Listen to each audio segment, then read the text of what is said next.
नमस्कार। आप सभी का बहुत बहुत स्वागत है। कहानी सुनो श्रृंखला में आज हम जिस कहानी का पाठ करने जा रहे हैं वह प्रेमचंद जी की अत्यंत प्रसिद्ध कहानी गुल्ली डंडा है।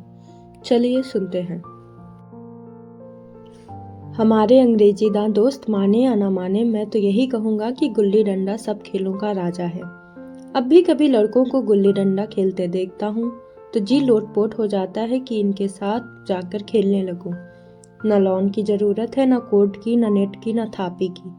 मजे से किसी पेड़ से एक टहनी काट ली, गुल्ली बना ली तो आदमी भी आ। विलायती खेलों में सबसे बड़ा ऐब है कि उनके सामान महंगे होते हैं। जब तक कम से कम 1 सैकड़ा न खर्च कीजिए, खिलाड़ियों में शुमार ही नहीं हो सकता। यह गुल्ली डंडा है कि बिना हर फिटकरी के चोखा रंग देता है। पर हम अंग्रेजी चीजों के पीछे दीवाने हो रहे हैं कि अपनी सभी चीजों से अरुचि हो गई है। हमारे स्कूलों में हर एक लड़के से 3-4 रुपया सालाना केवल खेलने की फीस ली जाती थी। किसी को यह नहीं सोचता कि भारतीय खेल खिलाएं जो बिना दाम कौड़ी के खेले जाते हैं। अंग्रेजी खेल उनके लिए हैं जिनके पास धन है। गरीब लड़कों के सिर क्यों यह व्यसन मरते हैं। ठीक है, गुल्ली से आंख फूट जाने का भय रहता है तो क्या क्रिकेट से सिर फूट जाने, तिल्ली फट जाने, टांग टूट जाने का भय नहीं रहता। अगर हमारे माथे में गुल्ली का दाग आज तक बना हुआ है तो हमारे कई दोस्त ऐसे भी हैं जो थापी को बैसाखी से बदल बैठे। खैर, यह अपनी अपनी रुचि है। मुझे गुल्ली ही सब खेलों से सबसे अच्छी लगती है और बचपन की मीठी स्मृतियों में गुल्ली ही सबसे मीठी है। वह प्रातःकाल घर से निकल जाना, वह पेड़ पर चढ़कर टहनियां काटना और गुल्ली डंडे बनाना, वह उत्साह, वह लगन, वह खिलाड़ियों के जमघटे, वह पदना और पदाना, वह लड़ाई झगड़े, वह सरल स्वभाव जिनमें छूत अछूत अमीर गरीब का बिल्कुल भेद ना रहता था, जिसमें अमीराना चोचलों की, प्रदर्शन की, अभिमान की गुंजाइश ही न थी। वह उसी वक्त भूलेगा जब जब जब घरवाले बिगड़ रहे हैं, पिताजी चौके पर बैठे वेग से रोटियों पर अपना क्रोध उतार रहे हैं, अम्मा की दौड़ केवल द्वार तक है, लेकिन उनकी यही विचारधारा में मेरा अंधकार में भविष्य टूटी हुई नौका की तरह डगमगा रहा है। और मैं हूँ कि पदाने में मस्त हूँ। न नहाने की सुध है, न खाने की। गुल्ली है तो जरा सी, पर उसमें दुनिया भर की मिठाइयों की मिठास और तमाशों का आनंद भरा हुआ है। मेरे हमजोलियों में एक लड़का गया नाम का था। मुझसे 2-3 साल बड़ा होगा। दुबला लंबा, बंदरों की सी लंबी लंबी पतली पतली उंगलियां, बंदरों की सी चपलता, वही झल्लाहट। गुल्ली कैसी हो, वह उस पर इस तरह लपकता था जैसे छिपकली कीड़ों पर लपकती है। मालूम नहीं उसके माँ बाप थे या नहीं, कहाँ रहता था, क्या खाता था, पर था हमारे गुल्ली क्लब का चैंपियन। जिसकी तरफ वह आ जाए उसकी जीत निश्चित थी। हम सब उसे दूर से आते देख दौड़कर उसका स्वागत करते थे और उसे अपने गोइयां बना लेते थे। एक दिन हम और गया ही खेल रहे थे। वह पदा रहा था, मैं पद रहा था, मगर कुछ विचित्र बात है कि पदाने में हम दिन भर मस्त रह सकते हैं, पदना 1 मिनट का भी अगरता है। मैंने गला छुड़ाने के लिए सब चालें चली जो ऐसे अवसर पर शास्त्र विदित न होने पर भी क्षम्य है, लेकिन गया अपना दांव लिए बगैर मेरा पिंड न छोड़ता था। अनुनय विनय का कोई असर ना हुआ। मैं घर की ओर भागा।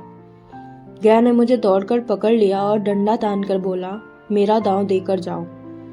पदाया तो बड़े बहादुर बनके पदने की बेर क्यों भाग जाते हो। तुम दिन भर पदाओ, मैं दिन भर पदता रहूं।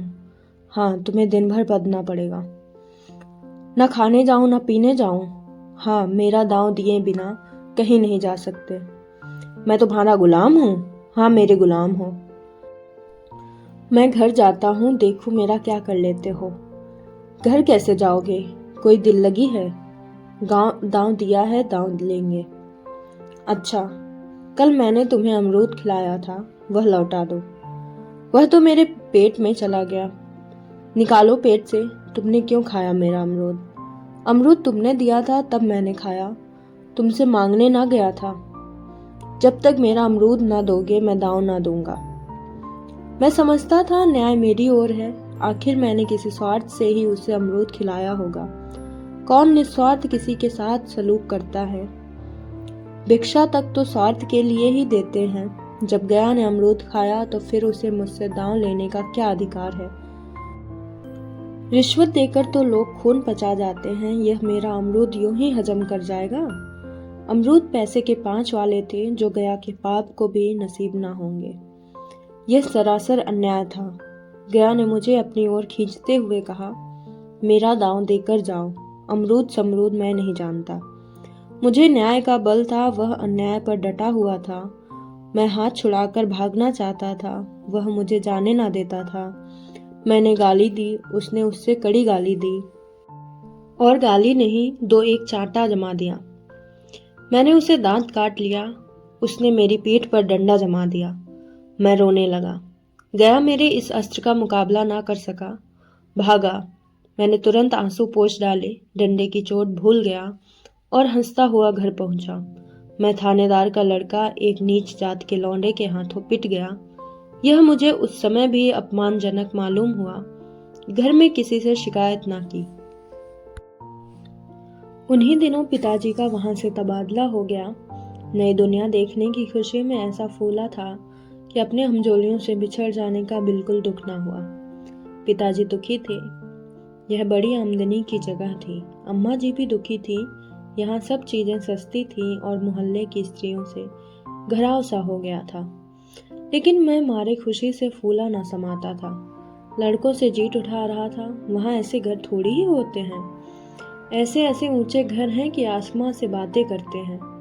वहाँ के अंग्रेजी स्कूल में कोई मास्टर लड़कों को पीटे तो उसे जेहल हो जाए। मेरे मित्रों की फैली हुई आंखें और चकित मुद्रा बता रही थी कि मैं उनकी निगाह में कितना ऊंचा उठ गया हूँ।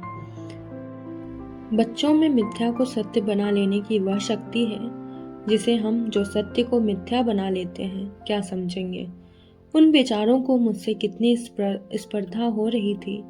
मानो वह कह रहे थे, तुम भाग्यवान हो भाई, जाओ, हमें तो उस उजड़ ग्राम में जीना भी है और मरना भी। 20 साल गुजर गए। मैंने इंजीनियरिंग पास की और उसी जिले का दौरा करता हुआ उसी कस्बे में पहुंचा और डाक बंगले में ठहरा। उस स्थान को देखते ही इतनी मधुर बाल स्मृतियां हृदय में जाग उठी कि मैंने छड़ी उठाई और कस्बे की सैर करने लगा। आंखें किसी प्यासे पथिक की भांति बचपन के उन क्रीड़ा स्थलों को देखने के लिए व्याकुल हो रही थी, पर उस परिचित गांव नाम के सिवा वहां कोई और परिचित ना था। जहां खंडहर था वहां पक्के मकान खड़े थे। जहां बरगद का पुराना पेड़ था वहां अब एक सुंदर बगीचा था। स्थान का काया पलट हो गया था। अगर उसके नाम और उसकी स्थिति का ज्ञान ना होता तो मैं उसे पहचान भी ना सकता। बचपन की संचित और अमर स्मृतियां बाहें खोले अपने उन पुराने मित्रों से गले मिलने को अधीर हो रही थी। मगर वह दुनिया बदल गई थी। ऐसा जी होता था कि उस धरती से लिपट कर रोऊं और कहूं, तुम मुझे भूल गई, मैं तो अब भी तुम्हारा वही रूप देखना चाहता हूँ। सहसा एक खुली हुई जगह में मैंने 2-3 लड़कों को गुल्ली डंडा खेलते देखा। एक क्षण के लिए मैं अपने को बिल्कुल भूल गया कि मैं एक ऊंचा अफसर हूँ, साहबी ठाठ में, रोब और अधिकार के आवरण में। जाकर एक लड़के से पूछा, क्यों बेटे, यहाँ कोई गया नाम का आदमी रहता है? एक लड़के ने गुल्ली डंडा समेटकर सहमे हुए स्वर में कहा, कौन गया? गया चमार? मैंने यूं ही कहा, हाँ हाँ वही। गया नाम का कोई आदमी है तो शायद वही हो। हाँ है तो जरा उसे बुला ला सकते हो? लड़का दौड़ा हुआ गया और एक क्षण में एक 5 हाथ के काले देव को साथ लिए आता दिखाई दिया। मैं दूर से ही पहचान गया। उसकी ओर लपकना चाहता था कि उसके गले लिपट जाऊं, पर कुछ सोचकर रह गया। बोला, कहो गया, मुझे पहचानते हो? गया ने झुककर सलाम किया, हाँ मालिक, भला पहचानूंगा क्यों नहीं। आप मजे में रहे, बहुत मजे में, तुम अपनी कहो। डिप्टी साहब का साइस हूँ। मतई, मोहन, दुर्गा यह सब कहाँ है, कुछ खबर है? मतई तो मर गया, दुर्गा और मोहन दोनों डाकिये हो गए हैं। आप? मैं तो जिले का इंजीनियर हूँ। सरकार तो पहले ही बड़े जहीन थे। अब कभी गुल्ली डंडा खेलते हो? गया ने मेरी ओर प्रश्न की आंखों से देखा। अब गुल्ली डंडा क्या खेलूंगा सरकार, अब तो पेट के धंधे से छुट्टी नहीं मिलती। आओ आज हम तुम खेलें, तुम पदाना हम पदेंगे, तुम्हारा एक दांव हमारे ऊपर है, वह आज ले लो। गया बड़ी मुश्किल से राजी हुआ। वह ठहरा टके का मजदूर, मैं एक बड़ा अफसर। हमारा और उसका क्या जोड़। बेचारा झेप रहा था, लेकिन मुझे भी कुछ कम झेप ना थी। इसलिए नहीं कि मैं गया के साथ खेलने जा रहा था, बल्कि इसलिए कि लोग इस खेल को अजूबा समझकर इसका तमाशा बना लेंगे और अच्छी खासी भीड़ लग जाएगी। उस भीड़ में वह आनंद कहाँ रहेगा, पर खेले बगैर तो रहा नहीं जाता। आखिर निश्चय हुआ कि दोनों जने बस्ती से दूर जाकर एकांत में खेलें। वहां कौन देखने वाला बैठा होगा। मजे से खेलेंगे और बचपन की उस मिठास को खूब रस ले लेकर खाएंगे। मैं गया को लेकर डाक बंगले पर आया और मोटर में बैठकर दोनों मैदान की ओर चले। साथ में एक कुल्हाड़ी ले ली। मैं गंभीर भाव धारण किए हुए था, लेकिन गया इसे अभी तक मजाक ही समझ रहा था। फिर भी उसके मुख पर उत्सुकता या आनंद का कोई चिन्ह ना था। शायद वह हम दोनों में जो अंतर हो गया था वह सोचने में मगन था। गया ने पछताते हुए कहा, वह लड़कपन था सरकार, उसकी याद ना दिलाओ। वाह, वह मेरे बाल जीवन की सबसे रसीली याद है। तुम्हारे उस डंडे में जो रस था, वह तो अब ना आदर सम्मान में पाता हूँ ना धन में। कुछ ऐसी मिठास थी उसमें कि आज तक उससे मन मीठा होता रहता है। इतनी देर में हम बस्ती से कोई 3 मील निकल गए। चारों तरफ सन्नाटा है। पश्चिम की ओर कोसों तक भीमताल फैला हुआ है, जहां आकर हम किसी समय कमल के पुष्प तोड़ ले जाते थे और उसके झुमके बनाकर कानों में डाल लेते थे। जेठ की संध्या में केसर डूबी चली आ रही थी। मैं लपक कर एक पेड़ पे चढ़ गया और एक टहनी काट लाया। चटपट गुल्ली डंडा बन गया। खेल शुरू हो गया। मैंने गुच्छे में गुल्ली रख कर उछाली। गुल्ली गया के सामने से निकल गई। उसने हाथ लपकाया जैसे मछली पकड़ रहा हो। गुल्ली उसके पीछे जाकर गिरी। यह वही गया है जिसके हाथों में गुल्ली जैसे आप ही आप जाकर बैठ जाती थी। वह दाहिने बाएं कहीं हो, गुल्ली उसकी हथेलियों में ही पहुंचती थी, जैसे गुल्लियों पर वशीकरण डाल देता हो। नई गुल्ली, पुरानी गुल्ली, छोटी गुल्ली, बड़ी गुल्ली, नोकदार गुल्ली, सपाट गुल्ली, सभी उसे मिल जाती थी। जैसे उसके हाथों में कोई चुंबक हो जो गुल्लियों को खींच लेता हो। लेकिन आज गुल्ली को उससे वह प्रेम नहीं रहा। मैंने पूछा, तुम्हें कभी हमारी याद आई थी गया? सच कहना। गया झेपता हुआ बोला, मैं आपको क्या याद करता हुजूर, किस लायक हूँ। भाग में आपके साथ कुछ दिन खेलना बदा था, वही मेरी गिनती।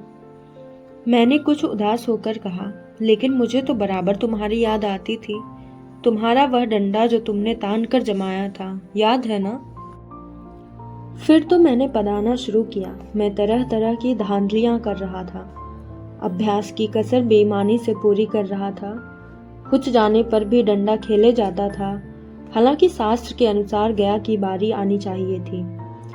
गुल्ली पर जब ओछी चोट पड़ती तो वह जरा दूर गिर पड़ती, तो मैं झटपट उसे खुद उठा लेता और दोबारा डांट लगाता। गया यह सारी बेकायदगियां देख रहा था, पर कुछ न बोलता था, जैसे उसे यह सब कायदे कानून भूल गए। उसका निशाना कितना अचूक था। गुल्ली उसे हाथ से निकलकर टन से डंडे में आकर लगती थी। उसके हाथ से छूटकर उसका काम था डंडे से टकरा जाना। लेकिन आज वह गुल्ली डंडे में लगती ही नहीं। कभी दाहिने जाती, कभी बाएं, कभी आगे, कभी पीछे। आध घंटे पदाने के बाद एक बार गुल्ली डंडे में आ लगी।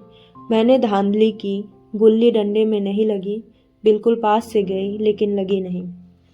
गया ने किसी प्रकार का असंतोष प्रकट नहीं किया, ना लगी होगी। डंडे में लगती तो क्या मैं बेईमानी करता? नहीं भैया, तुम भला बेईमानी करोगे? बचपन में मजाल था कि मैं ऐसा घपला करके जीता बचता। यही गया गर्दन पर चढ़ बैठता, लेकिन आज मैं उसे कितनी आसानी से धोखा दिए चला जाता था। गधा है, सारी बातें भूल गया है। सहसा गुल्ली फिर डंडे में लगी और इतने जोर से लगी जैसे बंदूक छूटी हो। इस प्रमाण के सामने अब किसी तरह की धांधली करने का साहस मुझे इस वक्त भी ना हो रहा था। लेकिन क्यों ना एक बार सच को झूठ बनाने की चेष्टा करूं। मेरा हरज भी क्या है। मान गया तो वाह वाह, नहीं तो दो चार हाथ पदाना ही तो पड़ेगा। अंधेरे का बहाना करके जल्दी से गला छुड़ा लूंगा, फिर कौन दांव देने आता है। गया ने विजय के उल्लास में कहा, लग गई, टन से बोली। मैंने अनजान बनने की चेष्टा करके कहा, तुमने लगते देखा? मैंने तो नहीं देखा। टन से बोली है सरकार, और जो किसी ईंट में लग गई हो। मेरे मुख से यह वाक्य उस समय कैसे निकला, इसका मुझे कुछ आश्चर्य है। इस सत्य को झुठलाना वैसा ही था जैसे दिन को रात बताना। हम दोनों ने गुल्ली को डंडे में जोर से लगते देखा था, लेकिन गया ने मेरा कथन स्वीकार कर लिया। हाँ, किसी ईंट में ही लगी होगी, डंडे में लगती तो इतनी आवाज ना आती। मैंने फिर पदाना शुरू किया, लेकिन इतनी प्रत्यक्ष धांधली कर लेने के बाद गया की सरलता पर मुझे दया आने लगी। इसलिए जब तीसरी बार गुल्ली डंडे में लगी तो मैंने बड़ी उदारता से दांव देना तय कर लिया। गया ने कहा, अब तो अंधेरा हो गया है भैया, कल पर रखो। मैंने सोचा कल बहुत सा समय होगा, यह न जाने कितनी देर पदाए, इसलिए इसी वक्त मामला साफ कर देना अच्छा होगा। नहीं, अभी बहुत उजाला है, तुम अपना दांव ले लो, गुल्ली सूझेगी नहीं, कुछ परवाह नहीं। गया ने पदाना शुरू किया, पर उसे अब बिल्कुल अभ्यास न था। उसने 2 बार टान लगाने का इरादा किया, पर दोनों ही बार हुच गया। 1 मिनट से कम में वह दांव पूरा कर चुका। बेचारा घंटा भर पदा, पर 1 मिनट में अपना दांव खो बैठा। मैंने अपने हृदय की विशालता का परिचय दिया। एक दांव और खेल लो, तुम पहले ही हाथ में हुच गए। नहीं भैया, अब अंधेरा हो गया, तुम्हारा अभ्यास छूट गया। क्या कभी खेलते नहीं? खेलने का समय कहाँ है भैया। हम दोनों मोटर पर जा बैठे और चिराग जलते जलते पड़ाव पर पहुंच गए। गया चलते चलते बोला, कल यहाँ गुल्ली डंडा होगा, सभी पुराने खिलाड़ी खेलेंगे, आप भी आओगे? जब आपको फुर्सत हो तभी खिलाड़ियों को बुलाऊं। मैंने शाम का समय दिया और दूसरे दिन मैच देखने आया। कोई 10-10 आदमियों की मंडली थी। कई मेरे लड़कपन के साथी निकले, अधिकांश युवक थे जिन्हें मैं पहचान न सका। खेल शुरू हुआ। मैं मोटर पर बैठा बैठा तमाशा देखने लगा। आज गया का खेल, उसका वह नैपुण्य देखकर मैं चकित हो गया। टान लगाता तो गुल्ली आसमान से बातें करती। कल किसी वह झिझक, वह हिचकिचाहट, वह बेदिली आज ना थी। लड़कपन में जो बात थी आज उसमें प्रौढ़ता प्राप्त कर ली थी। कहीं कल इसने मुझे इस तरह पदाया होता तो मैं जरूर रोने लगता। उसके डंडे की चोट खाकर गुल्ली 200 गज की खबर लाती थी। पदने वालों में एक युवक ने धांधली की। उसने अपने विचार में गुल्ली लोक ली थी। गया का कहना था गुल्ली जमीन से लगकर उछली थी। इस पर दोनों में ताल ठोकने की नौबत आई। युवक दब गया। गया का तमतमाया हुआ चेहरा देखकर डर गया। अगर वह दब ना जाता तो जरूर मारपीट हो जाती। मैं खेल में ना था, पर दूसरों के इस खेल में मुझे वही लड़कपन का आनंद आ रहा था जब हम सब कुछ भूलकर खेल में मस्त हो जाते थे। अब मुझे मालूम हुआ कि कल गया ने मेरे साथ खेला नहीं, केवल खेलने का बहाना किया। उसने मुझे दया का पात्र समझा। मैंने धांधली की, बेईमानियां की, पर उसे जरा भी क्रोध न आया, इसलिए कि वह खेल ना रहा था, मुझे खिला रहा था, मेरा मान रख रहा था। वह मुझे पदाकर मेरा कचूमर नहीं निकालना चाहता था। मैं अब अफसर हूँ। यह अफसरी मेरे और उसके बीच दीवार बन गई। अब मैं उसका लिहाज पा सकता हूँ, अदब पा सकता हूँ, साहचर्य नहीं पा सकता। लड़कपन था तब मैं उसका समकक्ष था, हम में कोई भेद ना था।